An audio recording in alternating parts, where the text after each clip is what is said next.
दोस्तों, खैर मकदम है आपका फोर्थ व्यू में। मैं हूँ वाहिद नसीम और आज हम बात कुछ अनहोनी अनसुनी सी करेंगे। अ, नाजरीन, अमूमन हम लोग देखते हैं कि दुनिया में बहुत सारी घटनाएं चलती रहती हैं, बहुत सारी बातें चलती रहती हैं।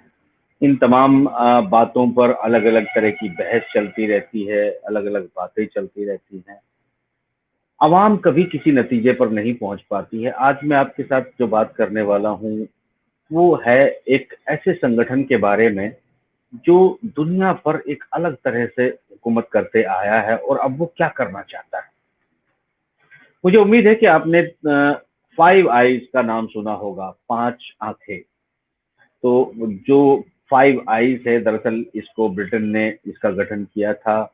और ये जो संगठन है, यानी कि ये एक तरह से इंटेलिजेंस शेयर करने का संगठन इसको कहा जाता है। खुफिया, जैसी हमारी रो है या पाकिस्तान की आईएसआई है या अमेरिका की सीआईए है, इसी तरह एक एक कई एजेंसियों के अलायंस को जो है, इसमें लगभग शुरुआती दौर में बहुत सारी एजेंसियों को शामिल किया गया था। मगर देश पांच थे, इसमें से एक अमेरिका था, एक ब्रिटेन था, एक कनाडा था और इसमें न्यूजीलैंड और ऑस्ट्रेलिया भी शामिल था।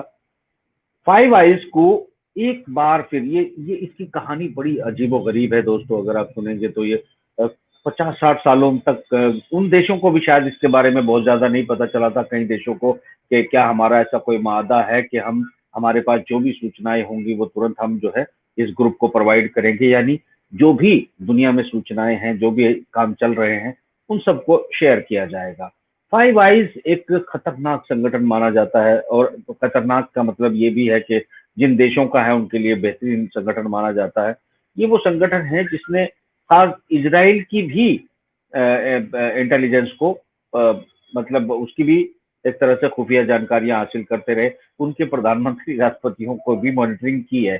तो ये एजेंसी अपने आप में जो संगठन है वो काफी बड़ा है।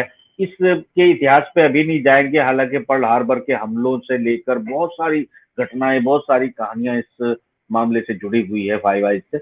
इम्पोर्टेंट बात यह है कि इसको ये धीरे धीरे धीरे धीरे करके साइलेंट मोड पर चला गया था। बहुत सारे अफसाने हैं, फिर कभी बात करेंगे, या आप सर्च करके पढ़ सकते हैं। अभी जो मैं बताने जा रहा हूँ उसकी उसका कारण क्या है।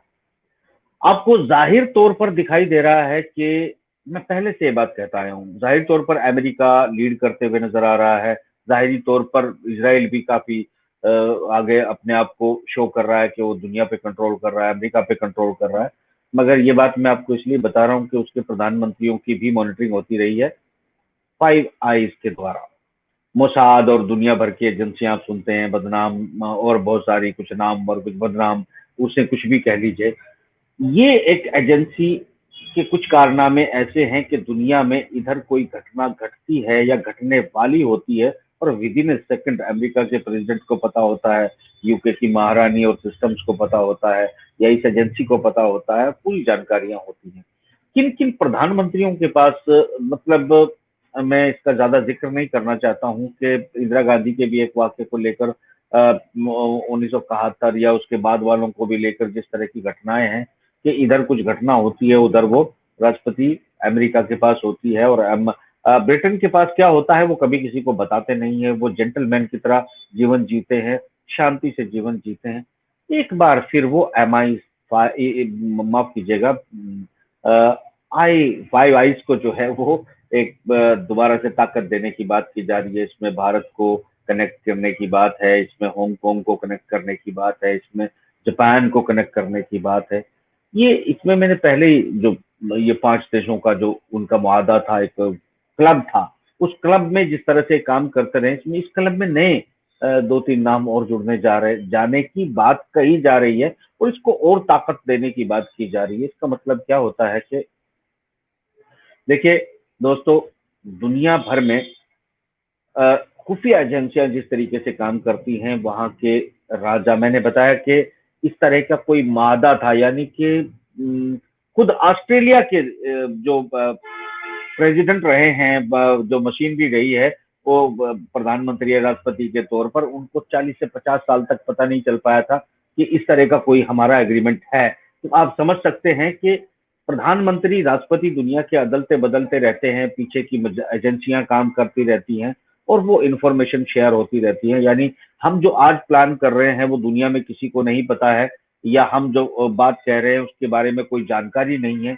ये सिर्फ एमेच्योर पॉलिटिशियंस, एमेच्योर राजनेता, एमेच्योर प्रधानमंत्री या राष्ट्रपति ही समझ सकते हैं। ये समझ लीजिएगा कि आप सांस भी लेते हैं तो बड़ी ताकतें जिन्हें कहा जाता है, वो बड़ी ताकतें सब जो है इस बात को बड़ी भली भांति समझती हैं, भली भांति जानती हैं कि क्या होने जा रहा है, क्या होने वाला है और क्या होगा, और वो उस प्लान को अपने तरीके से मोड़ भी सकती हैं। बहरहाल इस मैं यहाँ एजेंसियों या खुफिया एजेंसियों के बारे में या जासूसी नावल आपको नहीं पढ़वा रहा हूँ। इसके पीछे कहने का मकसद क्या है वो समझ लीजिए। इस बात को पीछे कहने का मतलब ये है कि किस तरीके से चीजों को इस्तेमाल किया जाता है। आप मेरी बात से सहमत हो भी सकते हैं, आप नहीं भी हो सकते हैं, उसके लिए आप आजाद हैं। अल्लाह आप सबको आजाद बनाए रखे, यही मेरी दुआ है। टाइटल हालांकि मेरे MI5 और गुलाम दुनिया दिया है, तो मैं बेसिकली मेरी अपनी आंख है, इंडिविजुअल है, अकेली है। ना मैं 5 में शामिल हूँ, ना 7 में, ना रहूंगा ना रहूंगा। मेरा कहने का मतलब है मैं अपनी आंख से देखता हूँ जो महसूस करता हूँ, कोशिश करता हूँ आप में से कुछ लोग जरूर समझें। यहाँ तुर्की ने, आपने देखा होगा कि अब वो वहां के राष्ट्रपति ने एक अपने आप को ताकतवर बना लिया है। चाइना ने ताकतवर बनाया राष्ट्रपति को, रशिया ने ताकतवर बनाया और ताकतें उसको जो है उसको दे दी गई। ये एक अलग मसला है। इस मसले के अलावा ये मत भूलिएगा कि सेकेंड वर्ल्ड वॉर के बाद 50 से ज्यादा देशों में ब्रिटेन ने डेमोक्रेसी लाया था, लोकतंत्र इंट्रोड्यूस किया था। उसका हम भी एक हिस्सा है, पाकिस्तान भी उसका एक हिस्सा है। बहुत सारे देश जो ब्रिटेन के गुलाम थे, फ्रांस के गुलाम थे, पुर्तगाल के गुलाम थे, वहां डेमोक्रेसी इंट्रोड्यूस की गई थी। डेमोक्रेसी इंट्रोड्यूस करते वक्त जो है किसी को नहीं बताया गया था कि भाई ये क्या, ये सिर्फ एक्सपेरिमेंट है, बल्कि एक महानता का सबूत दिया गया कि भाई देखिए आप जो है दुनिया आजाद हो चुकी है, आप आजाद रहें, और आजादी के साथ इतनी आजादी कि जनता का राज हो, अब कोई राजा ना हो, कोई डिक्टेटर ना हो। ये सब बातें कही गई थी, मगर क्या ये बातें सच हैं? मुझे लगता है ये सब अफसाना है, क्योंकि उस वक्त इस दौर में भी तमाम प्रधानमंत्रियों, तमाम राष्ट्रपतियों को भी एडवाइजें मिलती रही, उनकी सूचनाएं, उनके एक्टिविटी पर नजर रखी गई। माफ करना, आप ही सोचिएगा कि अगर आपके बारे में कोई ये बता दे कि आप खुफिया तौर पर कहीं कुछ घूमने जाएं, चलने जाएं, और अगर कोई आपको फोन करके बता दे कि इतने बज के इतने मिनट पर आप बाथरूम में थे, इस बाथरूम में इस रुख बैठे थे, आप उस मुंह मोड़ा आपने और फिर यहाँ से चले, तो इसका मतलब आप डर जाएंगे, भयभीत हो जाएंगे कि आप पर हर नजर है, और फिर आपका दुश्मन आपको कह दे कि आपको हम किसी भी वक्त मार सकते हैं। तो उसके बाद आपके पैरों के तले की जमीन निकल जाएगी और आप वो कहेंगे जो आपका दुश्मन चाहेगा, क्योंकि वो आपके एक एक मूवमेंट को अगर क्लियर कर देगा, डिक्लेयर कर देगा, तो दुनिया में इससे बड़ी थ्रेट नहीं होती है। तो मैं आपको कुछ कुछ हिंट देते हुए चलता हूं। दुनिया की जनता में ये क्या कहा कि ये डेमोक्रेटिक सिस्टम में जिस तरह दुनिया ने अपने आप को आजाद महसूस किया, आजादी की बात की, आजाद आज भी महसूस कर रहे हैं। हम जैसे लोग आजाद, लगता है आजाद पैदा, क्योंकि हम तो मशीन का हिस्सा नहीं है ना, तो हम आजाद थे। कोशिश करेंगे कि आजाद रहें, रह पाएंगे कि नहीं रह पाएंगे ये मैं नहीं जानता, पर कोशिश और तमन्ना तो यही रहेगी ना। एक डेमोक्रेसी जो इंट्रोड्यूस की, अलग तरह का लोकतंत्र, भारत जैसा महान लोकतंत्र जिसकी जो है चर्चाएं की जाती हैं कि जनता का हर पहलू पर राज है, वो कितना है कितना नहीं है ये मैं नहीं जानता। अमेरिका सबसे पुराना लोकतंत्र है, ये मत भूलिएगा कि अमेरिका भी ब्रिटेन से ही आजाद हुआ था। तो एमा ये जो आपकी दोबारा से जोर शोर से ब्रिटेन जिसको जिंदा करने की और एक्टिव करने की बात कर रहा है और इसमें और ताकत बढ़ाने की बात की जा रही है, वो 5 आईज है। और 5 आईज का दोबारा से फॉर्म में आ जाना, ये मेरी उस बात की तस्दीक करता है जो मैं आपको कहते आया था कि आप समझते रहिए कि इजराइल कुछ है, आप समझते रहिए कि अमेरिका कुछ है। मैं ये मानता हूं कि ब्रिटेन फिर से शायद अपनी कॉलोनियन एरा को जिंदा करना चाहता है। ब्रिटेन जो है दोबारा अलग तरीके से अपनी जो जो उसकी सल्तनत थी, जो एम्पायर था, वो उस एम्पायर को दोबारा से रिकनेक्ट करना चाहता है, और यहाँ के निजाम बदले जाएंगे। निजाम, देखिए, जनता जब आप जनता का एक सेंटिमेंट हो जाता है और जनता बेकाबू हो जाती है तो उसको संभालना बड़ा मुश्किल होता है। राज किस पे करना है? जनता पे करना है। जनता को ही रूल करना है, जनता को ही दास बनाना है, जनता को ही राजा बनाना है, जनता ही को कंट्रोल करना है। तो इनके लिए, राजाओं के लिए वो एक अलग स्कीम दी जाती है, अलग एजेंडाज दिए जाते हैं, और जनता को बहलाने फुसलाने के लिए अलग तरह के झुंझुने देने पड़ते हैं। मगर जनता कभी नहीं समझ पाती कि तुम झुंझुने से खेल रहे हो या तुम बड़े बुद्धिमान हो, तुम्हारा अधिकार था जो तुम ले रहे हो। मैं ऐसा, मेरी अपनी राय है, आप अपनी राय अपने साथ जरूर मुतमईन के साथ आप रहिए, पर मेरी अपनी राय है। मैं कह रहा हूं, उसे मानना मना मानना आप लोगों का अपना काम है। मैं यहाँ आपको ये बता दूं कि कई जगह पर इस तरह की ताकतें, यानी कि राज, जो जो इस वक्त लोकतंत्र नाम की चिड़िया चल रही है, इसको खत्म करने की पूरी दुनिया में कवायद चल रही है। खास तौर से फ्रांस, ब्रिटेन और ये जो ताकतें थी पुरानी, उनको रिकनेक्ट करके अपने पुराने जो अपना पुराना जो एक मामला था उसको नई अंदाज में वापस लाने की कोशिश चल रही है। चाइना इसमें एक बहुत बड़ा रोड़ा बन के खड़ा हो गया है। चाइना ने चुपके चुपके बहुत सारी चीजें अपनी लैंग्वेज की बदौलत भी, और बहुत सारी चीजों की बदौलत रशिया की, एक रशिया ने जिस तरह का, पुतिन ने खास तौर से मैं कहूंगा कि एक एडवाइस चाइना को दी, उस पर जो काम किया है, चूंकि माफ करना, दुनिया की बदनाम कहें या नामवर कहें, केजेबी एक तरह से पूरा एक, जो ये आपका जो आई 5 आईज वाला मामला है, उसको केजीबी से ही टक्कर मिलती थी। तो केजीबी में काम किया है, बड़े पदों पर काम किया है, और एक रशियन नेशनलिस्ट या एक कम से कम खुफिया एजेंसियों का थिंकर और प्लान को समझने वाला पुतिन होने के कारण ही मुझे लगता है कि चीन को इस तरह की कवायद से बचाने में कामयाब रहा कि जो सूचनाएं with in A second in लोगों के पास पहुंचती हैं, जो ये तुरंत रोक देते हैं, उसमें मुझे लगता है आई 5 गच्चा खा गई।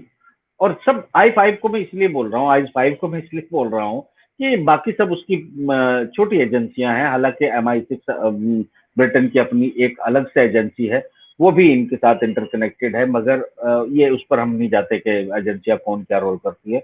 हम इस पर आते हैं कि बहरहाल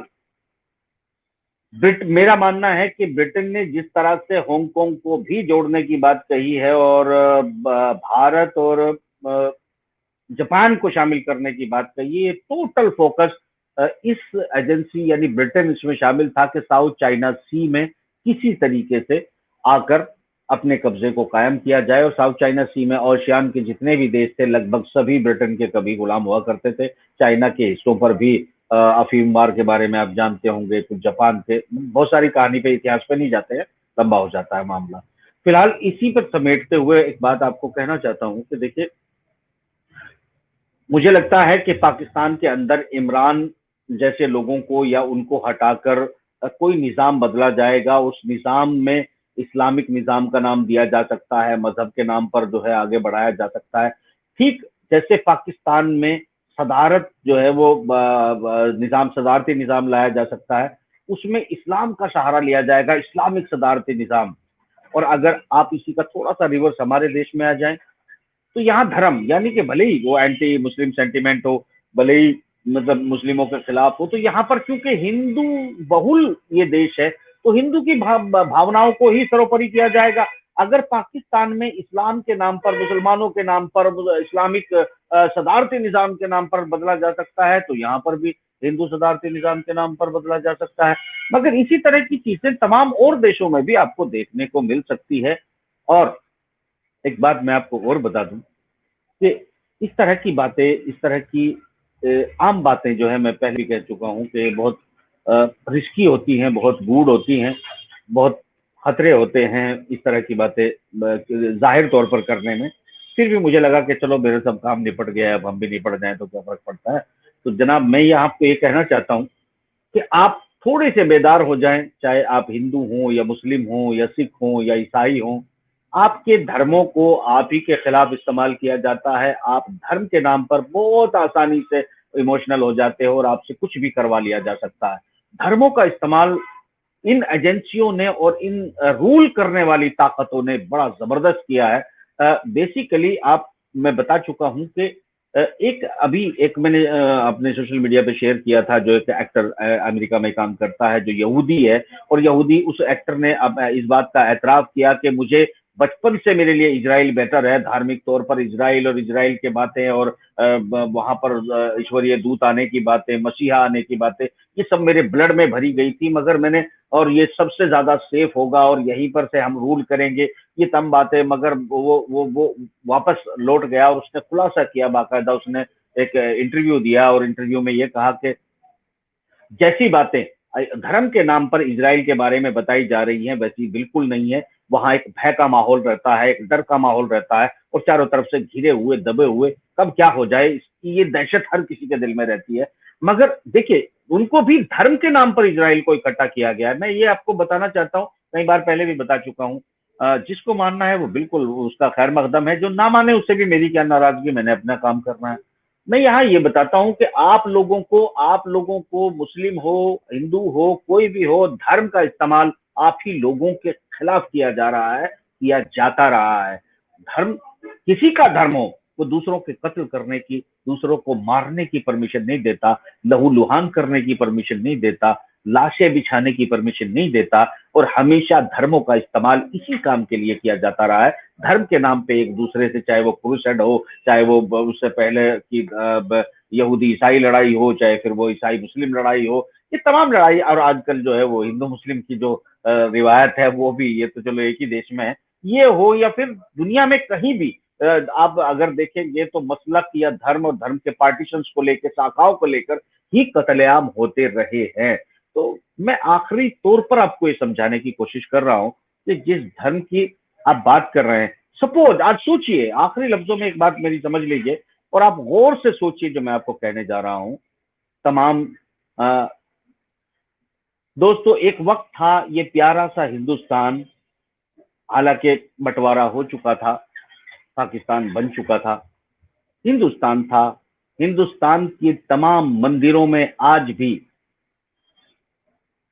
एक भजन आप सुनते होंगे,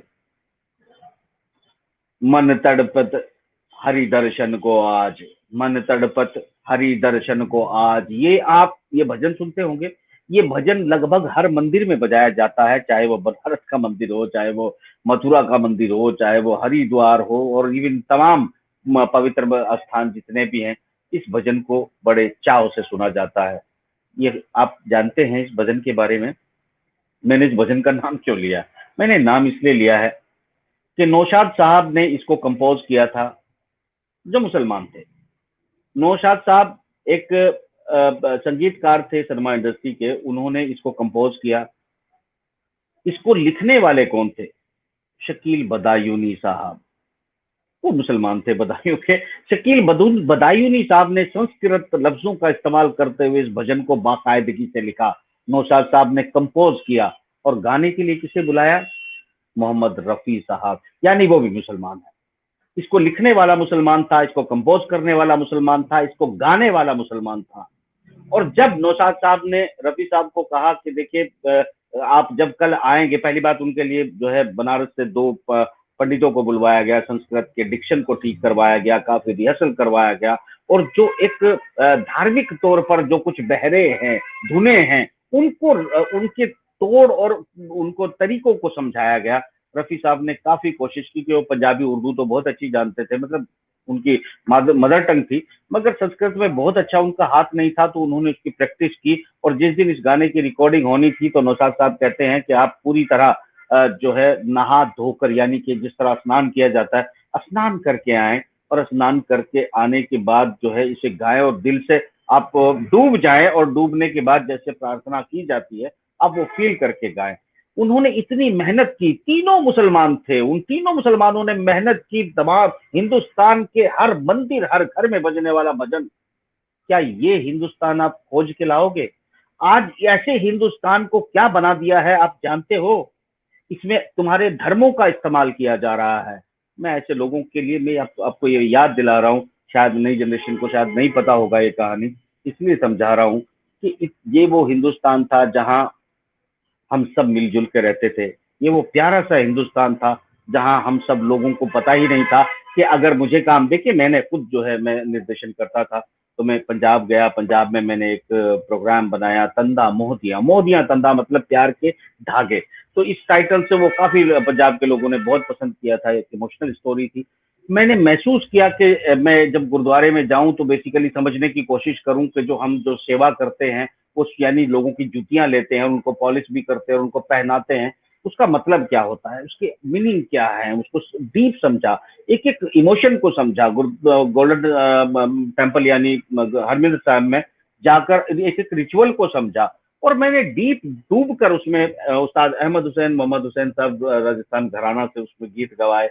मैंने एक एक लफ्ज को, एक एक चीज को पिरोने की कोशिश की कि मैं किसी तरीके से हमारे सिखिज्म के किसी भी पहलू को ना छोड़ूं और उसके इमोशनल पहलुओं को हाईलाइट करूं। और मेरा नाम वाहिद नसीम था, जबकि मुझे प्यार से पंजाब में लोग वाहिद सिंह नसीम कहने लगे थे। तो इस हिंदुस्तान को आपने क्या बना दिया है, कितनी नफरतें। आप जानते हैं कि इन नफरतों से आपको क्या हासिल होने वाला है। देखिए, आज मैं बात नहीं कर रहा हूं, मैंने आपको कुछ चीजें समझाई हैं। मैं नहीं बात कर रहा हूं कि आप चीन के साथ कौन लड़ा रहा है, क्यों लड़ा रहा है, चीन क्यों भारत के साथ लड़ना चाहता है, साउथ चाइना सी में क्या होगा। राजनीतिक बातें भी हम बहुत सारी करते रहते हैं। मैं आज पशे पर्दा, अब आप मेरे इस प्रोग्राम का टाइटल जानते हैं, मैं कहता हूं कि कुछ दूर दराज की बात, कुछ बहुत राज की बात, यही मेरे प्रोग्राम का बेसिकली जो टैगलाइन है वो ये है। और मैं उसी तरह की बातें आज आपके साथ शेयर करने की कोशिश कर रहा हूँ।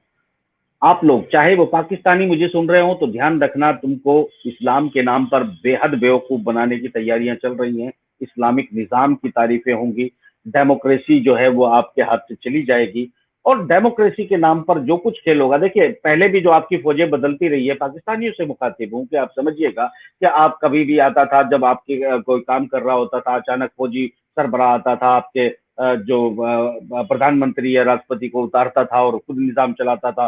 फिर जब थोड़े दिनों के बाद फिर डेमोक्रेसी को लागू कर दिया जाता था।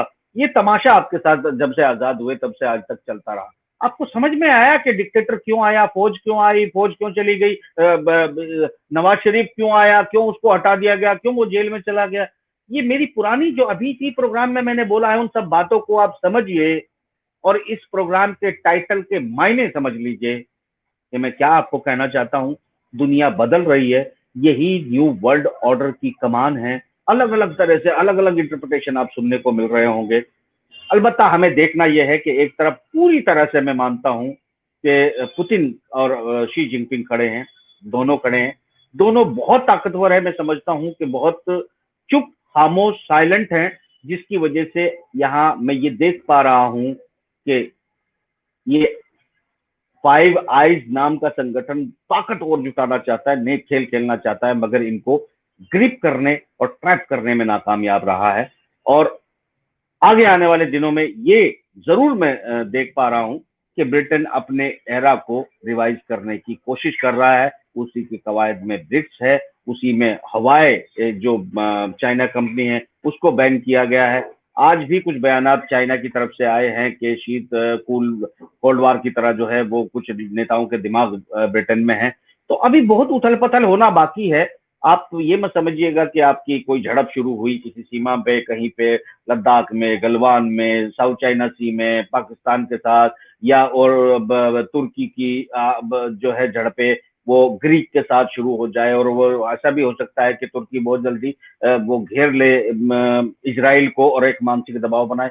इन सब खेल के पीछे कुछ बड़ा खेल चल रहा है। पहले ये समझ लीजिए जो समझाने की कोशिश कर रहा हूँ, ताकि आपको ये समझ में आ सके जब मैं अगली कोई खबर आपको बताऊं तो उसका बेसिकली मीनिंग क्या है और वो कहाँ से कनेक्ट हो रही है, ये आप जोड़ते रहें। तो इस प्रोग्राम में फिलहाल मुझे इजाजत दीजिए। इंशाल्लाह अगले प्रोग्राम में फिर कोशिश करते हैं कुछ खबरों के साथ। खुदा हाफिज।